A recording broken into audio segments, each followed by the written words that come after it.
জীবনে চলার পথে টাকা পয়সার প্রয়োজন আছে, আমি স্বীকার করছি তা। কিন্তু তা পরিবারকে চাপ দিয়ে নেওয়াটা নয়। আপনি আপনার পরিবারকে চাপ দিচ্ছেন যে আমার টাকার প্রয়োজন, আমাকে 1,00,000 টাকা দিতে হবে বা 2,00,000 টাকা দিতে হবে, আমি গাড়ি কিনবো, আমি ল্যাপটপ কিনবো, আমি একটা ভালো ফোন কিনবো। যে কারণেই হোক না কেন, আপনি আপনার যে পরিবারকে যে চাপটা দিচ্ছেন, আপনি আপনার পরিবারকে যে প্রেশার ক্রিয়েট করছেন, তারা কিন্তু ভাবছে যে আপনি তাদেরকে ভালোবাসেন না, আপনি তাদের টাকা পয়সাকে ভালোবাসেন। আপনি আপনার পরিবারের কাছে যা চাচ্ছেন তাই তো পাচ্ছেন। আপনি আপনার পরিবারকে বুঝিয়ে বলার চেষ্টা করুন যে আমার এই জায়গায় অমুক জিনিসটার প্রয়োজন। আপনার পরিবার কিন্তু তৎক্ষণাৎ আপনাকে ব্যবস্থা করে দেওয়ার চেষ্টা করবে। কিন্তু আপনি আপনার পরিবারকে যখন টাকার জন্য চাপ ক্রিয়েট করবেন, আপনি আপনার পরিবারের সঙ্গে যখন টাকা নিয়ে ঝগড়া বিবাদের সৃষ্টি করবেন, তখন পরিবারের লোকজন ভাববে এ তো আমাদের টাকা পয়সাকে ভালোবাসে, আমাদেরকে নয়। সো এই জায়গা থেকে আপনাকে বেরিয়ে আসতে হবে। প্রতিনিয়ত আমরা আমাদের পরিবারের সঙ্গে, পরিবারের মানুষের সঙ্গে খারাপ আচরণ করে থাকি এই টাকার জন্য। দেখুন, সুসময়ের বন্ধু অনেকেই আসে, কিন্তু দুঃসময়ে কেউ পাশে থাকে না। আপনার সুসময়, আপনার পকেটে যখন টাকা আছে, তখন আপনার দেখবেন বন্ধু-বান্ধব, আত্মীয়স্বজন চারিদিকে আপনাকে মনে করেন ঘিরে রেখেছে, আপনাকে বাহবা দিচ্ছে, আপনার সঙ্গে কথা বলছে, আপনার সঙ্গে লেনদেন হচ্ছে। কিন্তু ওই পরিবারের মানুষটাই জানে এই টাকাটা ইনকাম করাটা কত কষ্টে, কতটা পরিশ্রম করে এই টাকাটা তারা ইনকাম করেছে। সেই টাকাটা নিয়ে আপনি আপনার বন্ধু-বান্ধব বলেন, আত্মীয়স্বজন, কোনো যাকেই বলেন না কেন, যে সুবিধা নিচ্ছে আপনার কাছে, তার কাছে আপনি ভালো। কিন্তু আপনি আপনার পরিবারের কাছে কি ভালো সন্তান হতে পেরেছেন? প্রশ্ন আপনার কাছে। প্রশ্ন আমি আপনার কাছেই রাখতে চাই। কারণ দেখুন, যখন আপনি আপনার পরিবারের কাছে ভালো সন্তান হতে যাবেন, তখন কিন্তু আপনার কোনো চাওয়া পাওয়া থাকবে না। চাওয়া পাওয়া তখনই থাকবে যখন আপনার কি চাহিদা বেড়ে যাবে। আপনার চাহিদাটা এমন হয়ে গিয়েছে যে আপনি আপনার পরিবারের কাছে এমনভাবে চাপ ক্রিয়েট করছেন, আপনার পরিবার সেটা নিতে পারছে না। আপনাকে বলতেও পারছে না, আর আপনাকে নিতেও পারছে না। আর তবুও বাবা-মা সর্বদা চেষ্টা করে সন্তানদের মানে অভাব যাতে না থাকে, কষ্ট যাতে না বোঝে। কিন্তু প্রতিটা মানুষের উচিত, প্রতিটা বাবা-মায়ের উচিত তাদের সন্তানকে একটু কষ্ট দিয়ে বড় করা। না হলে তারা তো এই আপনি যে টাকাটা ইনকাম করেছেন সেটার মানে তারা বুঝবে না। তারা তো ওই পরিশ্রমটা করছে না। আপনাদেরকেও একটু সতর্ক থাকা উচিত।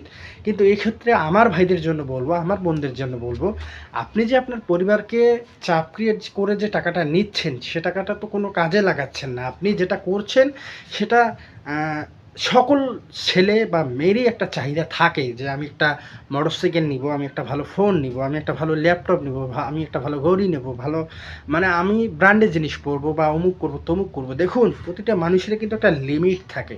আমরা হচ্ছি মধ্যবিত্ত পরিবারের সন্তান। আমাদের চাহিদাটা হচ্ছে মানে অতি বেশি, মানে অতিরিক্ত আমাদের চাহিদাটা। আমাদের চাহিদা থাকতে হবে কি জানেন? জানেন না।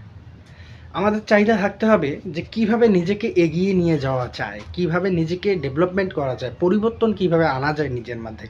কিন্তু আপনার চাহিদা হচ্ছে পরিবারকে চাপ ক্রিয়েট করে যে টাকাটা আপনি নিবেন, সে টাকাটা আপনি উড়াই দিবেন, আপনার বন্ধু-বান্ধবের সঙ্গে মিশবেন, টাকা শেষ, আপনার বন্ধু-বান্ধবও শেষ। দেখুন, সুসময়ের বন্ধু অনেক হয়, কিন্তু দুঃসময়ের কোনো বন্ধুকে আপনি পাশে পাবেন না। যাদেরকে আপনি আজ পাশে পাচ্ছেন, নিশ্চয়ই তাদের কোনো স্বার্থ আছে বা তাদের কোনো চাহিদা পূরণের জন্য আপনার পিছনে সে পড়ে আছে। চাহিদা যখন পূরণ হয়ে যাবে, সেও আপনাকে ছেড়ে চলে যাবে। কিন্তু পৃথিবীতে বাবা-মা এমন একজন ব্যক্তি যিনি কোনো দিন আপনাকে ছেড়ে চলে যাবে না। আপনি হেরে গেলে আপনাকে বাহবা দিবে, আপনি কষ্ট পেলে তারাও কষ্ট পাবে। সো নিজেকে এই জায়গা থেকে কিভাবে রক্ষা করা যায়, কিভাবে নিজেকে গুছিয়ে নেওয়া যায়, সেই চিন্তাটা করুন। আমি ইদানিং দেখছি যে মানুষ তার বাবা-মাকে চাপ দিচ্ছে বা তার পরিবারের লোকের কাছে চাপ দিচ্ছে, হোক তার বোন, দুলাভাই, যাই হোক না কেন, তার কাছে চাপ দিয়ে আমার এটা লাগবে, ওটা লাগবে, বহু ধরনের বাহবা দেখে সেই টাকাটা নিয়ে সে নষ্ট করে ফেলছে। দেখেন ভাই, একটা সময় কিন্তু আপনারও আসবে, আপনিও বাবা-মা হবেন, আপনারও কিন্তু একটা সময় আসবে। সে সময় যখন আপনি বুঝতে চেষ্টা করবেন, তখন দেখবেন আপনার পিছনে কেউ নেই। আপনি যাদের সঙ্গে মিশেছেন বা যাদের সঙ্গে মিশতেন, তারা পাশে কেউ নেই। দুঃসময়ে আপনার পাশে যারা থাকে তারাই হচ্ছে আপনার প্রকৃত বন্ধু। সুসময়ে যে এসে সুযোগ সুবিধা ভোগ করে, সে কিন্তু আপনার বন্ধু হতে পারে না। আপনি একটা জিনিস খেয়াল করে দেখুন যে আপনার আজকে 1,00,000 টাকা আছে, আপনার পিছনে 10 জন ফ্রেন্ড ঘুরছে। কিন্তু যখন আপনার পকেটে টাকা নেই, তখন একটি টাকা দিয়ে সহযোগিতা করার মতো কোনো ফ্রেন্ড আপনার পিছনে নেই। আমি কথাটা এই জন্য বলছি, বাস্তবতা এতটাই কঠিন। আমাদের বাবা মা আমাদেরকে এই সময় এত কষ্ট করে লেখাপড়া করিয়ে বড় করছে, তাদের সমস্ত ডিপোজিট যা ছিল ভেঙে চুরে আপনার পিছনে ব্যয় করে আপনাকে মানুষ করার চেষ্টা করছে, সেই সময় আপনি আরও পরিবারকে চাপ দিচ্ছেন, আরও চাপ ক্রিয়েট করছেন, না দিলে অমুক করবেন তমুক করবেন। এতে কিন্তু বাবা মারা মনে কষ্ট পাচ্ছে, আপনাকে হয়তো প্রকাশ করে বলতে পারছে না, কিন্তু তারা মনে কষ্ট পাচ্ছে। আপনাকে সবসময় চিন্তা করতে হবে আপনার পরিবারের কথা। দিন শেষে এই সমাজের মানুষ কেউ আপনার পিছনে থাকবে না, শুধু আপনার বাবা মাই আপনার পিছনে থাকবে। আপনি একটা বিপদে পড়ে দেখুন, বিপদে পড়লেই বুঝতে পারবেন। বিপদে পড়লে দেখবেন আপনার সুসময়ের যে বন্ধুগুলো আপনার সঙ্গে মিশেছে, তাদের কাছ থেকে কোনো ধরনের সহযোগিতাই আপনি পাচ্ছেন না। আপনাকে কোনো ধরনের সহযোগিতা তারা করতে পারছে না, আপনি ফোন দিলে তারা বিজি আছে। এরকম একটা মনোভাব তাদের মধ্যে সবসময় থাকে যে এক শ্রেণীর মানুষ আছে যারা সবসময় অন্যের কাছ থেকে সুযোগ নিয়ে থাকে, আর এক শ্রেণীর মানুষ আছে যারা সুযোগ দেয় কিন্তু সেই পরিমাণ সুযোগটা দেয় না। আপনার তৎক্ষণাৎ টাকার প্রয়োজন, কিন্তু আপনি আপনার পরিবারকে চাপ দিচ্ছেন। আপনি ওই চাপটা আপনার নিজের কোনো বন্ধুকে চাপ দিন তো, খুব ক্লোজ, যে আমার অমুক লাগবে, দিতে পারে কিনা দেখেন তো। আপনি আপনার পরিবারকে চাপ দিচ্ছেন। পরিবারকে চাপ দিয়ে আসলে কিছু হয় না। আপনি হয়তো সাময়িকভাবে পরিবারকে চাপ দিয়ে কিছু অর্থ নিয়ে হয়তো ভালো থাকবেন, কিন্তু আসলে তারা মনে কষ্ট পায়। আমাদের বাবা মা আমাদের জন্য অনেক কিছুই করে, অনেক ত্যাগ স্বীকার করেছে এবং এভাবে মানুষ করেছে যাতে আপনি ভবিষ্যতে কিছু করে খেতে পারেন। কিন্তু আপনি সেই পরিবারকে এমনভাবে চাপ দিচ্ছেন, পরিবারের লোক বুঝতেই পারছে না যে আপনি কি চাচ্ছেন আসলে। টাকা তো আপনাকে আজ হলেও কামাই করতে হবে, কাল হলেও কামাই করতে হবে। একটু ধৈর্য ধরুন না, একটু অপেক্ষা করুন না। আপনার যদি একটা গাড়ি কিনতে 60 বছর লেগে যায়, লাগুক না। আপনার যদি একটা বাড়ি করতে 50 বছর লেগে যায়, লাগুক না। কিন্তু নিজে করার চেষ্টা করুন, পরিবারের টাকা দিয়ে নয়। কারণ পরিবার আপনার জন্যই তো রাখছে, ভবিষ্যতে তো আপনিও ওটা দিয়ে চলবেন নাকি? আপনার জন্য তো রেখে যাবে তারা, তারা তো ওই জিনিসটা নিয়ে চলে যাবে না। বাস্তবতা এতটাই কঠিন, আপনি যখন কোনো বিপদে পড়বেন তখনই বুঝতে পারবেন যে বাবা মা জীবনে কতটা প্রয়োজন। মানে বাবা মার প্রয়োজন কতটা জীবনে, সেটা তখনই বুঝতে পারবেন। এখন তো খাচ্ছেন দাচ্ছেন, মোটরসাইকেলে চশমা লাগিয়ে পিছনে গার্লফ্রেন্ডকে বসিয়ে সুন্দরভাবে একটা জোরে একেবারে 100-100 টান দিলেন। আমার কথায় মাইন্ড করিয়েন না, আমি মাইন্ড করার মতো কথা বলছি না, বাস্তবতাটা বোঝেন। আপনি যখন ভালো সময় পার করছেন, আপনার বন্ধু এসে বলছে, বন্ধু আমার 1000 টাকা লাগতো, আপনি কিন্তু সঙ্গে সঙ্গে তা বের করে দিলেন। আপনি কিন্তু ভাবলেনও না এই টাকাটা কিন্তু আপনি আপনার পরিবারের কাছ থেকে ঝগড়াঝাটি করে টাকাটা নিয়ে আপনার পকেটে নিয়ে এসেছেন। কিন্তু আপনি সেই আপনার বন্ধুকে, চল আজকে ঘুরে আসি অমুক জায়গা থেকে, আপনি টাকা খরচ করছেন। মানে আপনার বন্ধুবান্ধব এমন যে আপনার উপর তারা নির্ভরশীল, আপনাকে বোঝাতে চাচ্ছে যে আপনি হচ্ছেন অনেক বড় মনের মানুষ, আপনি তাদের পেছনে ব্যয় করতে পারেন। আপনার বন্ধুবান্ধব এটা আপনাকে বোঝাতে চাচ্ছে।